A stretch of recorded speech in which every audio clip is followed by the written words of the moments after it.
அப்போ தான் அவர் சொல்கிறாரு, நீ கிரேக்கனாக இருந்தாய், நான் உன்னை தெரிந்து கொண்டேன், நீ எனக்காக ஊழியக்காரனாவாய், அநேகரை நீதிக்குட்படுத்தி ஞானஸ்தானத்துக்குள்ளே நடத்துவாய், நான் உன்னை ஏற்ற வேலையில் எடுத்து பயன்படுத்துவேன், அது வரைக்கும் என் பலத்த கையில் அடங்கியிரு.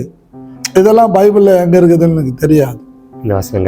ஆமாம், ஆரம்பம் தானே, ஆரம்பம்தான். ஆனால் 1.5 மாதத்தில் நான் பைபிள் படித்து முடிச்சிட்டேன். ஆனால் அதெல்லாம் இருக்கிறது எனக்கு ஞாபகமே இல்லை. இதில் ஒரு பெரிய காமெடி என்னென்னா, பைபிள் எப்படி வாங்கினேன்னா, எங்கள் பாட்டி வந்து வயலிருந்து வரக்கூடிய தானியங்களை யாருக்கும் தெரியாமல் விற்றுருவாங்க. விற்றுட்டு காசு வச்சுக்குவாங்க. அவங்க கொண்டு போயிட்டு ஒரு கம்பு பானையில் காசு வச்சுக்கிறது எனக்கு தெரியும். அதுலேருந்து ஒரு 15 ரூபா கொடுத்து நான் பைபிள் வாங்கினேன். வாங்கிட்டு அன்னைக்கு வெளிப்பாடு சர்ச்சில் உடனே போய் எங்கள் பாட்டி காலில் விழுந்து, அந்த காசு நான் தான் திருடினேன், மன்னிச்சுக்கங்க, பைபிள் வாங்கிறதுக்காக திருடினேன். ஏன்னா எங்கள் பாட்டி என் மேலே பாசம் இருக்கிறதுனால தப்பெல்லாம் வெளியே சொல்ல மாட்டாங்க.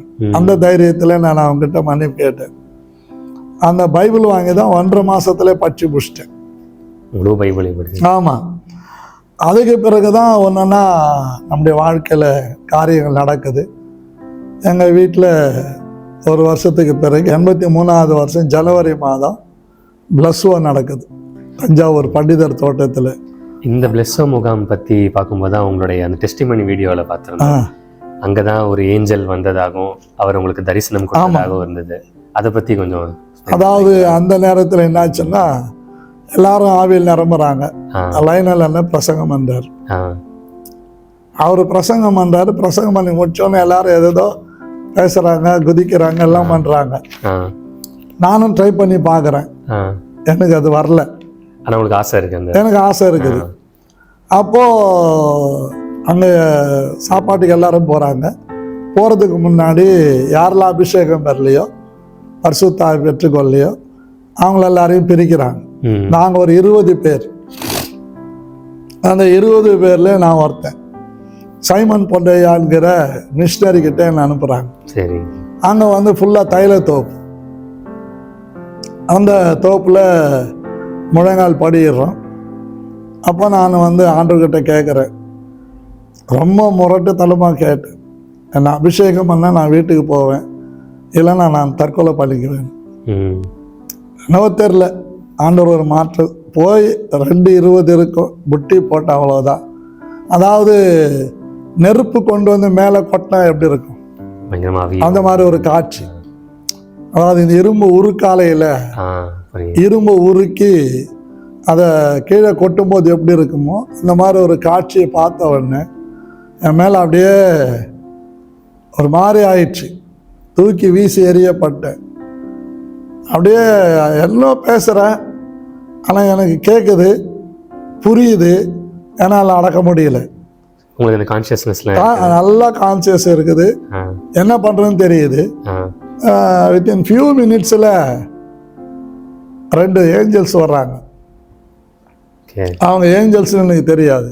இப்போ உங்களை எப்படி பார்க்குறேன், முதல் வாட்டி நீங்கள் பார்க்கும்போது மனுஷங்க மாதிரில தெரியுவாங்க. ஆமாம், அதே மாதிரி வந்தாங்க. ரெக்கைங்க அதெல்லாம் சொல்கிறாங்களே, பைபிளில் சொல்லுவாங்களா, அது வந்து அதெல்லாம் எனக்கு நான் பார்க்கவே இல்லை. மனுஷங்க மாதிரி சாதாரணமாக இப்போ உங்களை எப்படி பார்க்கறனா அந்த மாதிரி. ஆனால் அவங்க வந்து வெள்ளுடையில் இருந்தாங்க. White colour dress. ஆமாம், ஒயிட் ட்ரெஸ் இருந்தது. ஆனால் கால்கள் பார்க்க முடியல. அதாவது நிற்கிறாங்க. ஏன்னா 2 பேர் 2 பக்கம் பிடிச்சிக்கிட்டு கூட்டிக்கிட்டு போய் அந்த நரக காட்சிகள்லாம் காட்டுறாங்க. அதுக்கப்புறம் தான் வெளிப்படுத்தின விசேஷத்தில் அதெல்லாம் பார்க்குறேன். அப்போ காட்டிட்டு இவங்கெல்லாம் காவலில் இருக்கிற ஆவிகள். ஓகே. இவங்க நியாய தீர்ப்பு நாளில் தீர்க்கப்பட்டு இந்த எரிஞ்சின்னு இருக்கிற அந்த அக்கினி கந்தகம் இருக்கிற அந்த கண்ணாடி கடலில் போடுவாங்க. எல்லாரும் சொல்கிறாங்க, சாத்தா இப்படி கொம்பு வச்சு அது வச்சு ரொம்ப பென்டாஸ்டிக்காக இருக்கு. அந்த சிங்காசனத்தில் உட்கார்ந்து இருக்கிறத பார்க்கும்போது அழகானா அழகு, அவ்வளோ அழகு. ஓகே, நீங்கள் பார்த்துருக்கீங்க? ஆமாம், அவ்வளோ அழகு, பென்டாஸ்டிக். என்ற அதுக்கப்புறம் தான் எசேக்கியேல் 28ஆம் அதிகாரத்தில் படித்த பிறகு அவன் அழகானவன்னு சொல்லுது. அவன் ஒரு தேவதூதன். ஆனால் எல்லாரும் சொல்கிறாங்க வால் இருக்குது, பாம்பு மாதிரி. அதெல்லாம் எதுவுமே இல்லை, சாதாரணமாக கருப்பா இருப்பான், உயரமா இருப்பான், அதெல்லாம் கொம்பு வச்சு அதெல்லாம் கிடையாது. அழகாக இருக்குது, அப்படியே உட்காந்துருது. அவ்வளோதான். இவங்க எல்லாத்தையும் விளக்குறாங்க. பிறகு ஒரு 5:30 மணி இருக்கும். அப்போ தான் நான் வந்து விழிக்கிறேன். ஒரு கனவு கண்டது போல, 2லேருந்து ஒரு 3 மணி நேரம் தாண்டி இருக்கும்ல. இதெல்லாம் ஒரு கனவு கண்டது போல பார்க்குறேன். அதுக்கு முந்தையே இவங்கெல்லாம் என் கையை தூக்கி பார்க்குறாங்க, எனக்கு தெரியுது. காலை தூக்குறாங்க தெரியுது, முகத்துல தண்ணி அடிக்கிறாங்க தெரியுது, கண்ணை திறக்க முடியல. அதான் ரொம்ப டிஸ்டர்ப் பண்ணாங்க. அதுக்கப்புறம் எழுந்து உட்கார்ந்தோடனே இந்த மாதிரி சொன்னோடனே செமையா அழுதுட்டாங்க எல்லாரும். அந்த நாள் முடிஞ்சது. மறுநாள் வந்து எசேக்கியா பிரான்சிஸ் அந்த அண்ணா வந்து ஆற்றுக்கால் கொடுக்குறார் பிரசங்கம் பண்ணிட்டு. யாரை நான் அனுப்புவேன், யார் என் காரியமாக போவார். அப்போ என் அறியாமல் எழுந்து கையை தூக்கிட்டு போகிறேன். நான் இருக்கிறேன், நான் போகிறேன். அன்னைக்கு ஆண்டவர் என்னை பிடிச்சிட்டாரு.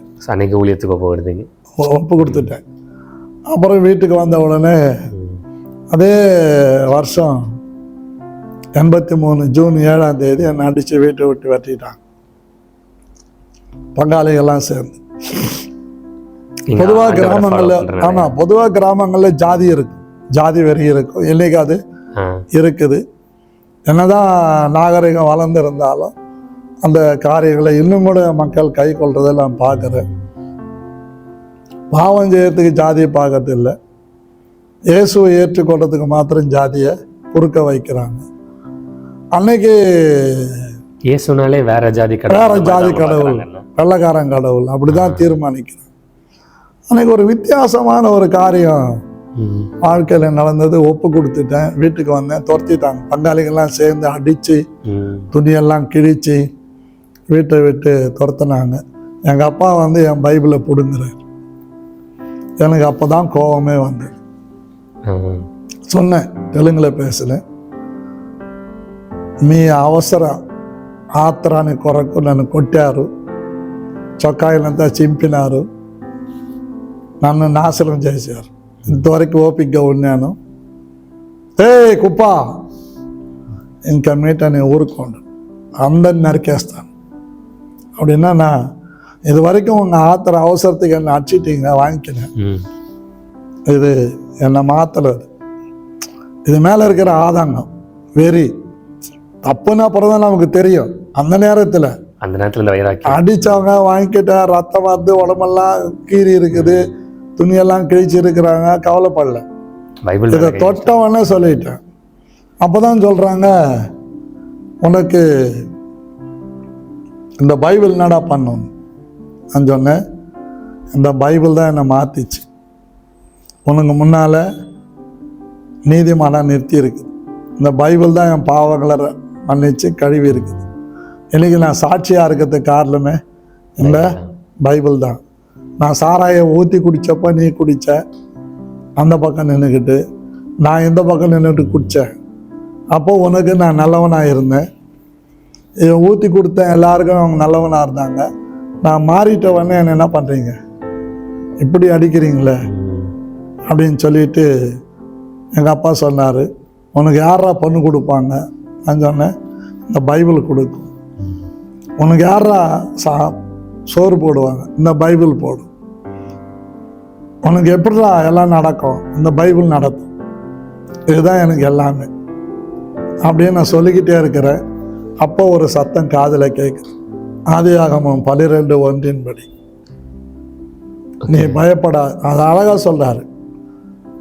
ஆபிரகாமை பார்த்து சொல்றாருல்ல, தேசத்தை விட்டு, உன் ஜலத்தை விட்டு, உன் ஜாதியை விட்டு நான் காற்ற இடத்துக்கு போ.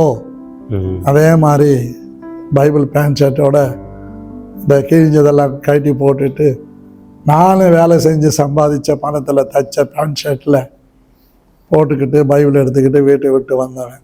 எல்லாத்தையும் விட்டுட்டு ஆண்டவருக்காக வந்துட்டு அரக்கோணம் EWSன்னு சொல்லி ஒர்க் ஷாப் இருக்குது. ஓகே. அங்கே பெரிய காடு இருக்குது. ம். அந்த காட்டில் போயிட்டு 3 நாள் தண்ணி குடிக்காமல் சாப்பிடாமல் ஒரு மரத்தடியில் உட்காந்து ம். நிறைய கொசு எல்லாம் இருக்குது. ஆனாலும் ஆண்டவர் மேலே இருக்கிற பாரத்தில் உட்காந்துட்டு ஆனால் எனக்கு ஒன்றும் ஆகலை. 3 நாளைக்கு பிறகு காலையில் ஒரு 5 மணிக்கு ஒரு சத்தம் கேட்குது. உனக்கு சுவிசேஷம் அறிவித்தவர்கள் வீட்டுக்கு போ, நீ போக வேண்டிய வழியை உனக்கு காட்டுவேன். அப்புறம் இருக்கல ஒவ்வொரு இடத்துலையும் ஆண்டவர் வந்து பேசி பேசி லீட் பண்றாரு. ஆமாம். அப்போது இந்த வேதத்தை எடுத்துக்கிட்டு பேண்ட் ஷர்ட்டோட போய்கிட்டே இருக்கிறேன். அந்த ஒர்க்ஷாப் வழியாக போகும்போது நமக்கு அந்த குரூப்பில் ஒரு அண்ணன் வழியில் தென்பட்டார். பிரதர், டைட்டஸ் பிரதர், எங்கே போகிறீங்க? அப்புறம் அவர்கிட்ட சொல்லி அழுதேன். அவர் காலையில் டிஃபன் வாங்கி கொடுத்து என்னை போயிட்டு வாங்கன்றாரு. நேராக அங்கே போனேன். அங்கே அவர் வீட்டில் சிகாமணி சார் வீட்டில் இருந்தேன். பிறகு கர்ணிதாஸ், ஏசுதாஸ், எஸ்ஏகே பிரான்சிஸ் அவங்க சாகரில் இருந்து, மத்திய பிரதேச சாகரில் இருந்து பிளஸிங் யூத் மிஷன்லேருந்து வெளியே வந்தாங்க. எங்கள் குரூப் என்ன பண்ணாங்க, என்னை கொண்டு போய் அவர்கிட்ட அறிமுகப்படுத்தி வர சொல்லி, இவர் இந்த மாதிரி ரட்சிக்கப்பட்டுக்கிறாரு, இவரை நீங்கள் ட்ரெயின் பண்ணுங்கன்னு சொல்லி என்னை அவர்கிட்ட கொடுத்தாங்க. அப்போது அந்த ஒர்க்ஷாப்பில் டைப்பிஸ்டாக இருக்கிற ஏசுதாஸ் அப்படின்னு ஒரு அண்ணன், ஓகே, அவர் என்ன பண்ணார், திருநாவுக்கரசர் மூலமாக இசிசி எலக்ட்ரிக்கல் கன்ஸ்ட்ரக்ஷன் கார்பரேஷன், உங்களுக்கு எல்லாம் தெரியும் அந்த கம்பெனி, அதில் வேலைக்கு சேர்த்து விட்டாங்க. வேலை செஞ்சுன்னு இருந்தேன். இந்த வேலை செஞ்சு சம்பளம் வாங்குற வரைக்கும் சாப்பாடு கிடையாது, காசும் கிடையாது. ஆனால் அங்கேருந்து நான் நேராக திருத்தணிக்கு வந்தேன். ஏன்னா வேலை அந்த சைட்டில் தான். அங்கே கண்ணன் அப்படின்னு ஒரு அண்ணன், அவர்கிட்ட போய் உதவி கேட்க போனேன். அவர் அங்கே இருக்கிற எம்ஜிஆர் டிப்போக்கு எதிரில் 2 இடம் மடக்கி வச்சுருந்தார். அதில் ஒரு குடிசை வீடு எனக்கு கொடுத்தாரு. மாதம் 25 ரூபா வாடகைன்னு சொல்லி கத்தர் கொடுத்தா கொடுக்குறேன்னு விட்டார். பிறகு அங்கேருந்து தினந்தோறும் வேலைக்கு போவேன். சாப்பாடு இருக்காது. காலையில் அடிப்பப்பு தண்ணி குடிச்சிட்டு போவேன். அங்கே ஒரு நாளைக்கு 13 பிராக்கெட்டு 15 பிராக்கெட்டு மாட்டணும் போல் ஏறி, சாப்பாடு இல்லாமையே ஏறுவேன். ரொம்ப கஷ்டமான ரொம்ப பயங்கரமான சூழ்நிலை. அப்படி இருக்கும்போது சாயங்காலம் ஒரு 2 மணிக்கெல்லாம் மத்தியானம் வேலை முடிஞ்சிடும். ஒரு 3 மணிக்கு அப்படியே நடந்து திருத்தணி பஸ் ஸ்டாண்டுக்கு வருவேன். அங்கே திருத்தணியில் வந்து துர்கா தியேட்டர் பக்கத்தில் சேகரில் ஒரு செட்டியார் அங்கே வருவார்.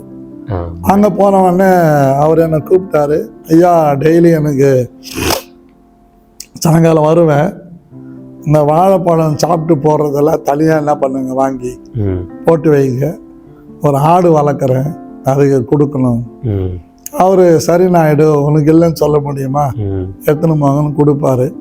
அங்கேருந்து நேராக வந்தோன்னா வெளியில் ரயில்வே கேட்டுக்கு போகிற வழி லெஃப்ட் சைடில் ஒரு அன்பின் இல்லைன்னு ஒரு ஹாஸ்டல், கவர்மெண்ட் ஹாஸ்டல்.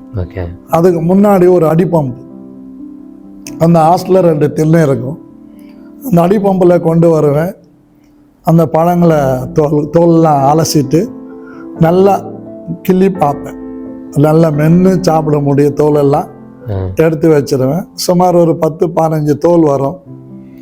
எவ்வளோ அன்றைக்கி கிடைக்குதோ அத்தனை தோலையும் சாப்பிட்டு அந்த அடிப்பம்பு தண்ணியை தோல் மட்டும் சாப்பிட்டேன். ஆமாம், எப்படி ஒரு 15 நாட்கள். ரொம்ப சிரமப்பட்டிருக்கீங்க. யாரும் கேட்க மாட்டாங்க. அப்படியே போயிட்டு ரூமுக்கு போயிட்டு நைட்டில் அவர் என்பராஜன் ஒரு அண்ணன் கொரியன் பேண்ட் ஒன்று கொடுத்துருந்தாங்க, இன்னொருத்தர் டிஷர்ட் கொடுத்துருந்தாங்க. அதை எடுத்துக்கிட்டு ட்ராக்ஸ் எடுத்துக்கிட்டு அங்கேருந்து திருத்தணி பஸ் ஸ்டாண்ட் வரைக்கும் மறுபடியும் வருவேன். ட்ராக்ஸ் கொடுத்துக்கிட்டே வருவேன். மறுபடியும் போகும்போது ஒரு சில கண்ட்ராக்டர் எனக்கு தெரியும். ஏன்னா எங்கள் மாமா வந்து டிரைவராக இருந்தார் அங்கே, எங்கள் சித்தப்பா வந்து கண்ட்ராக்டராக இருந்தார். அவங்க வாங்கடா ஏறிக்கடான்னு வாங்க, அங்கே டிப்போன்னு கொண்டு போய் விட்டுருவாங்க. அங்கே நைட் தங்கிடுவேன். நான் கடைசியில் ஒரு 3 நாட்கள் வந்து சாப்பாடு கிடையாது. அப்போது அந்த திருத்தலில் வந்து கன்னி கோயில்னு ஒரு இடம் இருக்குது. அதாவது சோளிங்கர் போகிற வழியில் அந்த மலை மேலே போயிட்டு உட்காந்து ஜெபம் பண்ணேன். அப்படியே ஜபிச்சுக்கிட்டே இருக்கும்போது கொசுவெல்லாம் பயங்கரமாக இருந்தது. ஆனால் ஆண்டவர் என்னை காத்துக்கிட்டார். ஒரு கொசு கூட என்னை தொடலை. இரவெல்லாம் ஜபிச்சுட்டு அப்படி காலையில் வந்து மறுபடியும் வேலைக்கு போனேன். சாப்பாடு இல்லை. 2வது நாளும் 3வது நாளும் சாப்பாடு இல்லை. அந்த இரவு ஒரு டவலை எடுத்து நினச்சி வயிற்றில் சுற்றி படுத்துக்கிட்டேன். அது என்னத்துக்கு காரணம்னா, எங்கள் தாத்தா எங்கள் அப்பாவுக்கு சித்தப்பா. அதாவது எங்கள் அப்பாவுக்கு அப்பா இறந்துட்டாரு, அவர் சித்தப்பா தான் வளர்த்தாரு. லோகநாதன் ஆயிடுன்னு சொல்லி பேர். அவர்கிட்ட வேலைக்காரங்கள்லாம் நிற்பாங்க. நீ கூலி கொடுக்கலெல்லாம் நாங்கள்லாம் வயிற்றில் ஈர துணி சுற்றியாக படுத்துக்குவோம். ஏன்னா முழுசாக கூலி தர மாட்டார். ஓகே. ஏன்னா நாளைக்கு கூப்பிட்டா நம்ம வரமாட்டான், வேற எங்கன்னா போயிடுவான். அவன் காசு பிடித்தல் நம்மக்கிட்ட இருந்தால் என்ன பண்ணுவான், வருவான்னு கூலியை வச்சு பிளாக்மெயில் பண்ணுவார். அவர் சொல்லுவாங்க, ஜனங்க அன்றைக்கி காசு தரலாம் வயிற்றில் ஈர துணியாக சுற்றி படுத்துக்குவாங்க பிள்ளைங்கன்னு. அது ஞாபகம் வந்து நீங்களும் அதே மாதிரி நினைக்கணும். எல்லாம் ஈர துணியை சுற்றி படுத்தா அப்படியே பக்கெட்டில் தண்ணியில் நினச்சி புழிஞ்சு மேலே போட்டு அப்படியே மல்லாந்து படுத்துக்கிட்டு இருக்கிறேன். தூங்கிட்டேன்னு நினைக்கிறேன். அப்போ திடீர்னு ஒரு சத்தம், இந்திரா லை அப்படின்னு. என்னடா சத்தம்னு சொல்லி எழுந்து கண்ணை திறக்கவே இல்லை, மூடிக்கிட்டே தான் இருக்கிறேன். எனக்கு முன்னாலே ஒரு ஹைட்டாக ஒரு உருவம் வந்து நிற்குது. தனியாக நிற்குது. அப்படியே எல்லாம் கை கால் அசைக்குது. கண்ணு 2ம் யானை கண்ணுங்க மாதிரி சின்னதாக இருக்குது. எல்லாம் தெரியுது. அப்போ என்னை வணங்காம இந்த இயேசு வணங்கினீங்கன்னா உன்னை பிச்சைக்காரனா மாற்றுவேன். அன்னைக்கு காலையில் தான் நான் படிச்சிருக்கிறேன் மத்தேயு 4:4. ஒருவன் அப்பத்தினால மாத்திரம் அல்ல, தேவனுடைய வாயிலிருந்து புறப்படுகிற ஒவ்வொரு வார்த்தையினாலும் பிழைப்பான். அது தெலுங்குல. உடனே முழங்கால் படியிட்டேன். నేను అన్నము ఆహారం వల్ల బ్రతుకువాడు కాదు. பைபிள் எடுத்து காட்டுறேன். இந்த வார்த்தையால் பிழைக்கிறவன் அப்பாலே போ. ரொம்ப ஆவேசமாக சொல்லுது. அஞ்சோன்னு நீ வாங்கின கடனுக்கு கட்டி முடிக்காமல் இருக்கிற. எனக்காக என்ன செஞ்ச? இயேசு என் பாவங்களை சிலுவையில் சுமந்தார், என் வியாதியை குணமாக்குறார். என் வயிற்றில் இருந்த அந்த வியாதி எப்படி போச்சுன்னு தெரியல, இன்னைக்கு சுகமாக இருக்கிறேன். அப்படி ஒருவேளை இயேசுவுக்காக பிச்சை எடுக்க அவர் அனுமதிச்சார், அதையும் செய்ய நான் ரெடியாக இருக்கிறேன், வேலையை பாருங்க. கிட்டத்தட்ட இயேசு கிறிஸ்துக்கு அந்த பாடுகள் மாதிரி இருக்குல்ல. ஆமாம், அப்படி ஒரு பெரிய சோதனை வந்து கடைசியில் அதை ஜெயிச்சு அதுக்கப்புறம் தொடர்ந்து வேலைக்கு போனேன். அன்னைக்கு சம்பளம் கொடுக்குறாங்க.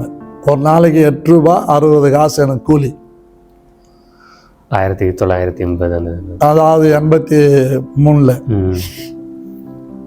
அப்போ சம்பளம் வாங்கி திருத்தல ரயில்வே ஸ்டேஷனுக்கு முன்னாடி ஒரு பரோட்டா கடை.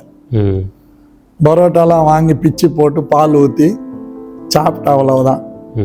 வாங்கி விட்டுக்கிறேன். 3 நாளைக்கு அப்புறம் சாப்பிட்றீங்க? ஆமாம். அவங்க என்ன பயந்துட்டாங்கன்னா, ஏதோ பள்ளிக்கிளி விழுந்துச்சு என்ன தெரிலன்னு என்னை கொண்டு போய் உள்ள அறையில் அந்த அவங்க சமைக்கிற பக்கத்தில் படுக்க வச்சுட்டு மேலே துண்டு போட்டாங்க. திடீர்னு ஒரு சாயங்காலம் ஒரு 4 மணிக்கு எழுந்து அப்படியே தும்மி எழுந்துக்கிறேன். அவங்க ஆச்சரியமாக சொல்கிறாங்க, நைட்டு 9-10 மணிக்கு ஒன்று கொண்டு போய் ரைட் ரோட்டில் போட்டுணுன்னு பார்த்தா செத்து போயிட்டேன்னு. என்னாச்சு உனக்கு? அப்போ தான் சொல்ல இந்த மாதிரி நடந்ததுன்னு. அந்த செட்டியார் ஆண்டவரை ஏற்றுக்கிட்டார். நான் இனிமேல் இயேசுவை தான் கும்பிடுவேன்னு ஒரு நல்ல ஒரு விசுவாசியாக அந்த ஊரில் இந்த ரொம்ப வருஷம் ஆயிடுச்சு அவரை பார்த்து. பிறகு அப்படியே ஒரு அனுபவங்களில் வந்தேன். அதே வருஷம் 84வது வருஷம் மே மாதம் ஆண்டவர் என்ன ஊழியத்துக்கு கூப்பிடுறாரு. ஸோ முழு நேர ஊழியராக. ஆமாம். ஆனால் அதுக்கு முந்தி வந்து நான் வேலை செஞ்ச அந்த ஆஃபீஸில் ஒரு அதிகாரி, உங்களுக்கு வேலை வந்து ஆர்இயில் ரயில்வே இன்ஜினியரிங்கில் உங்களை வந்து கலாசியா கன்ஃபார்மேஷனோட அனுப்புறதுக்கு நாங்கள்லாம் முடிவு பண்ணிட்டோம். அவர் ஆர்சி கிறிஸ்தவர், நீங்கள் அதில் போய் ஜாயின் ஆகணும், உங்களை பற்றி திருநாவுக்கரசு எல்லாத்தையும் சொல்லியிருக்கிறாரு, அதனால் நீங்கள் ரெடி ஆகணும்னு சொன்ன உடனே நான் முடிவு பண்ணேன், வீட்டுக்கு போயிட்டு எல்லாருக்கிட்டையும் சொல்லிவிட்டு நம்ம ராஜஸ்தானுக்கு என்ன பண்ணலாம், நல்ல ஒரு பெரிய ப்ரமோஷன் வந்திருக்கு, வேலைக்கு போயிடலாம் அப்படின்னு முடிவு பண்ணேன். அப்போது ஒரு பயங்கரமான காய்ச்சல் வந்து மே 1ஆம் தேதியிலேருந்து 5ஆம் தேதி வரைக்கும் சரியான காய்ச்சல், சாப்பாடு கிடையாது, சாப்பிட முடியல, எது சாப்பிட்டாலும் வாந்தி ஆகிடும். திருத்தணி தாலுகாவில் பொன்பாடி மேட்டுக்கால்னு ஊரில் ஜான்சன் ஒரு பிரதர், அவங்க வீட்டில் தான் இருக்கிறேன். ஓகே. அப்படியே இருக்கும்போது மறுநாள் அந்த ஜுரத்தோடு அங்கே படுத்திருக்கிறேன். அந்த மே மாதம் 5ஆம் தேதி காலையில் யார் வீட்டில எல்லாம் அவங்கவுங்க வேலைக்கு போயிட்டாங்க. அந்த வீடு முழுவதும் புதுசாக, அதாவது அந்த கரும்பு சோகையினால் அந்த வீடு கட்டுறாங்க, கட்டி வச்சிருக்கிறாங்க. காலையில் ஒரு 10-10:30 இருக்கும் ஒரு சத்தம், சர்ன்னு ஒரு சத்தம் வந்தது. அங்கே பாம்புகள் தொல்லை அதிகம். அந்த சத்தம் வந்த உடனே என்னடா இதுன்னு சொல்லிட்டு அப்படி திரும்பி பார்க்குறேன், ஒரு பத்திரிகை, வருகைந்தூதன் பத்திரிகை. அதை அப்படி பிரிக்கிறேன்.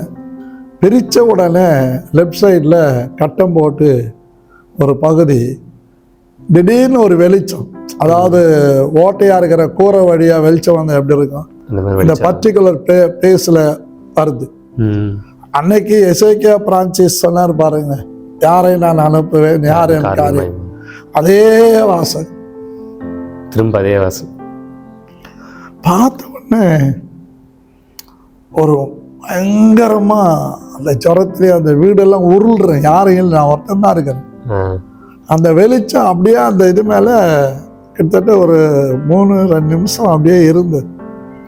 அப்போது ஒப்பு கொடுக்குறேன் ஆண்டவரே. அப்போ நான் ஒரு யோசனை பண்ணுறேன், ஆண்டவரே என்னை நடத்துகிற அண்ணன் கருணிதாஸ் இன்னைக்கு சாயங்காலம் இங்கே வந்தாருன்னா நான் ஊழியத்துக்கு ஒப்பு கொடுக்குறேன். மனசில் நிர்ணயம் பண்ணிக்கல. ஆனால் அவர் வர்றதுக்கான வாய்ப்புகள் இல்லை.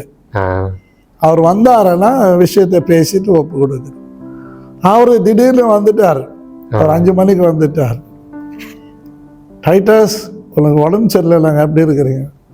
நல்லா இருக்கிறேன், இந்த மாதிரி நடந்தது, நான் ஆண்டவருக்கு ஒப்பு கொடுக்க போகிறேன் அப்படின்னும் போது ஒரு 4-5 பேராக கூட்டிக்கிட்டு ஒரு பாறை மேலே போயிட்டு முழங்கால் படிக்கிட்டு ஜெபிக்கிறோம். அந்த ஜெபிக்கிற அந்த நேரத்தில் நம்ம காலையில் சன் டிவியில் நியூஸ் பார்ப்பீங்கள்ல, 7:29 டாட்னு வரும்ல, அதே மாதிரி ஏசாயா 42ஆம் அதிகாரம் 7வது 8வது வசனம் அப்படியே வருது. நான் உன்னை ஜாதிகளுக்கு ஒளியாகவும் ஜனத்துக்கு உடன்படிக்கையாகவும் ஏற்படுத்தினேன். என் மகிமையை வேற ஒருவனுக்கும் என் துதியை விக்கிரகங்களுக்கு உடையது. அதை படித்தவனே தேம்பி அழுகுறேன், தூக்கி வீசி எறியப்பட்டேன். அன்னைக்கு அபிஷேகம் பெற்ற அன்னைக்கு எப்படி இந்த தஞ்சாவூரில் பண்டித தோட்டத்தில் நடந்ததோ அதே மாதிரி அன்னைக்கு அந்த காரியம் நடந்தது. முழுசாக ஒப்பு கொடுத்தேன்.